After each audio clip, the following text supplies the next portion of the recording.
در این ویدیو با یه ابزار جدید در تریدینگ ویو آشنا خواهیم شد که میتونه روند تصمیم گیری های معاملاتی شما رو به سطحی کاملا حرفه‌ای برسونه. این اندیکاتور با ترکیب هوشمندانه مفاهیم اسمارت مانی و تحلیل تکنیکال به صورت خودکار سطوح حمایت و مقاومت قوی رو شناسایی کرده، اوردر بلاک های معتبر رو نمایش میده و خطوط روند مهم رو ترسیم میکنه که در پیدا کردن نقاط ورود و خروج دقیق خیلی میتونه بهتون کمک کنه. بنابراین پیشنهاد میکنم این ویدیو رو از دست ندین و تا آخر با بنده همراه باشید.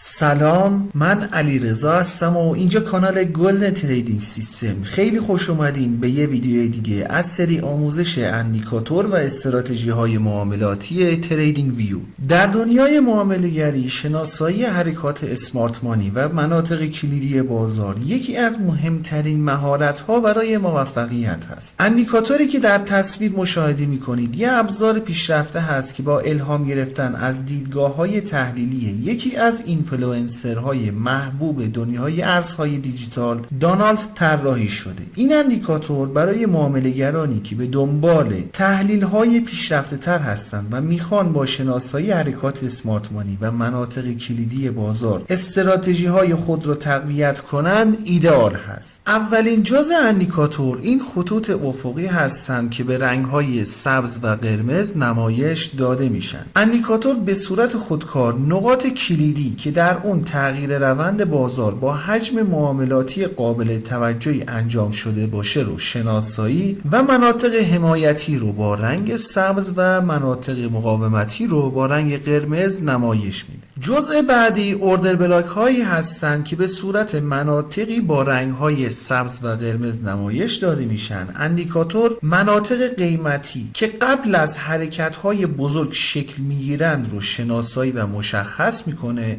در حرکات نزولی آخرین کندل صعودی به عنوان اوردر بلاک نزولی در نظر گرفته شده و مناطق مربوطه بر اساس بدنه این کندل ترسیم میشه. در حرکات صعودی بالعکس آخرین کندل نزولی به عنوان اوردر بلاک صعودی در نظر گرفته میشه. این نواحی دوستان مناطقی رو نشون میدن که احتمالاً مورد توجه مؤسسات مالی بزرگ قرار دارن و اگر قیمت به این نواحی برسه امکان بازگشت یا در صورت شکست این نواحی احتمال ادامه روند وجود خواهد داشت. در نهایت آخرین جزء اندیکاتور این خط روندی هست که حالا رنگش رو تغییر دادیم تا قابل تفکیک باشه و به رنگ زرد نمایش داده میشه. اندیکاتور به صورت خودکار برای شناسایی مناطق شکست بر اساس محل تجمیع قیمت این خطوط رو میاد ترسیم میکنه. احتمالاً با نحوه ترسیم خطوط روند آشنا هستیم و فکر نمی کنم نیازی به توضیحات بیشتر باشه. نکته خاص این خط روندها همونطور که خدمتتون عرض شد بر اساس محل تجمیع قیمت ترسیم میشه. اگه دوست دارین نحوه اصولی کار با خط روند رو یاد بگیرین پیشنهاد میکنم ویدیوهای شماره 7 و 8 از دوره آموزش گام به گام تحلیل تکنیکال که لینک ویدیوها رو در قسمت توضیحات ویدیو براتون قرار میدم رو پس از پایان این ویدیو حتما تماشا کنید. برای اینکه بتونیم از بهترین بازدهی اندیکاتور استفاده کنیم ابتدا باید روند بازار رو به خوبی تشخیص بدیم. پس از شناسایی روند و شرایط بازار اگر در یک بازار رونددار قرار داشتیم خطوط روند، سطوح حمایت و مقاومت برای استراتژی های مرتبط به شکست سطوح خیلی میتونه به دردتون بخوره. همچنین اوردر بلاک هایی که در جهت روند تشکیل میشن میتونه مناطق مناسبی برای ادامه روند به حساب بیاد، ولی در بازارهای رنج معمولا سطوح حمایت و مقاومت بیشتر به دردتون خواهد خورد. یه نکته رو برای شناسایی اوردر بلاک های معتبر خدمتتون توضیح بدم. برای شناسایی اوردر بلاک های معتبر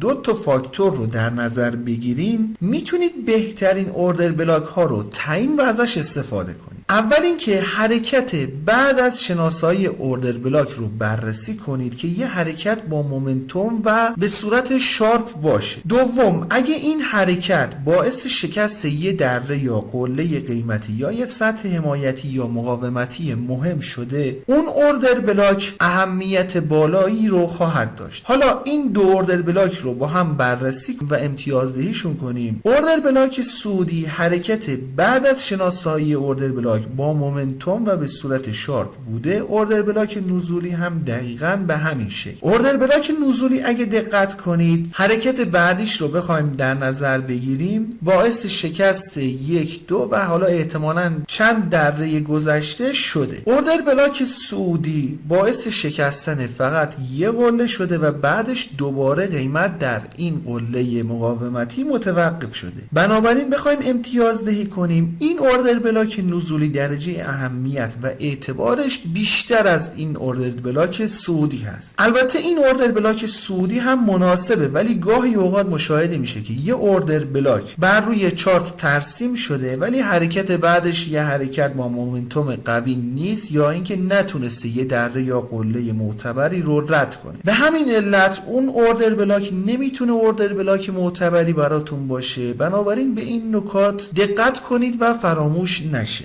و اما برای انداختن اندیکاتور روی چارت باید وارد سربرگ ایندیکیتورز بشیم. در تب سرچ بار عبارت دانالدز اسمارت مانی تولکیت رو وارد کنیم. این اندیکاتور هست که توسط بیگ بلوگا طراحی شده. قبل از اینکه بخوایم گریز کوتاهی به قسمت تنظیمات اندیکاتور داشته باشیم، میخوام ازتون درخواست کنم که اگر فکر میکنید اندیکاتور یا ویدیو مناسب هست لطفاً ویدیو رو لایک کنید. اگرم دوست دارین با جدیدترین ابزارها آشنا بشین و نحوه کار باهاشون رو یاد بگیرین، پیشنهاد میکنم کانال خودتون، کانال گلدن تریدینگ سیستم رو سابسکرایب کنید و علامت زنگوله رو هم بزنید تا به محض انتشار ویدیوهای جدید بهتون اطلاع داده بشه. گزینه اول دوستان مربوط به سطوح حمایت و مقاومت میشه که این گزینه برای نمایش یا عدم نمایش این سطوح بر روی چارت هست. در این قسمت دوره زمانی برای تشخیص سطوح حمایت و مقاومت رو تعیین میکنید. اگه میخواین سطوح حمایت و مقاومت رو در بلند مدت براتون بررسی و شناسایی کنه بایستی این عدد رو بالاتر قرار بدین. اگه میخواین سطوح حمایت و مقاومت در کوتاه مدت بررسی بشه این عدد رو باید کمتر بذارید. اینجا نحوه نمایش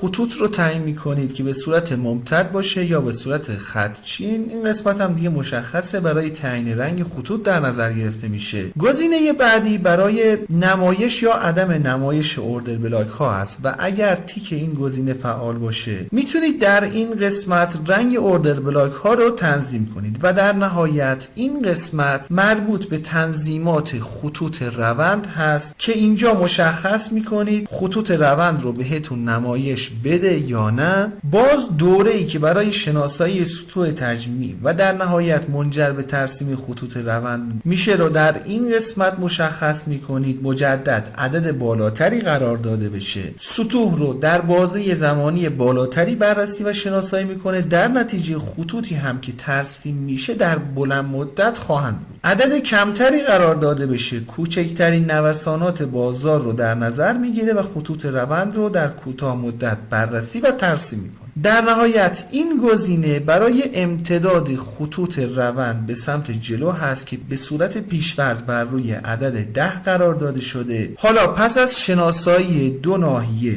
برای ترسیم خط روند، اون خط روند رو به اندازه 10 تا کندل به سمت جلو امتداد میده. مثل این چارت اگه بخوایم 10 کندل جلوتر رو در نظر بگیریم، خب در لایو بازار دسترسی به خط روند رو نخواهیم داشت. بنابراین این عدد رو باید بالاتر قرار بدیم که تعداد کندل های بیشتری رو این خط به سمت جلو امتداد بده و در لایو بازار دسترسی به خط روند داشته باشیم. انشالله که براتون مفید باشه. رو قله میبینمت دوست من.